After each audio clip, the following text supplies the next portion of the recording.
Hi friends, praise the lord. బాగున్నారా? ఈరోజు మా పెరటిలో ఉన్న జామ చెట్టుని చూపిస్తాను. ఈ జామ చెట్టు ఈరోజే నేను ఉదయం చూశాను. పోయిన సంవత్సరం అది ఎలుగు కంచెకు అడ్డొస్తుందని మరి జామ చెట్టు నరికిచ్చారు మొదటికి. మరి చూసినట్లయితే అది ఒక్క మండ చిన్నగా చిగురించి ఈ సంవత్సరం చూసేసరికి ఆ మండ కాయలు కాసి పండ్లు పండి రాలిపోతున్నాయి. అసలు నాకైతే మిరాకిల్ అనిపించింది.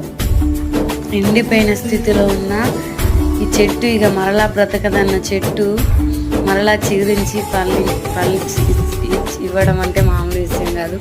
మన జీవితం కూడా ఒక్కోసారి ఇలా ఇక ఎండిపోయిన స్థితిలో ఉంటాం అనుకుంటాం, కానీ దేవుడు అటువంటి స్థితిలో నుంచే మంచి మంచి ఫలాలను ఇవ్వడానికి దేవుడు మనల్ని మరలా లేవనెత్తుతాడు, మరలా బలపరుస్తాడు.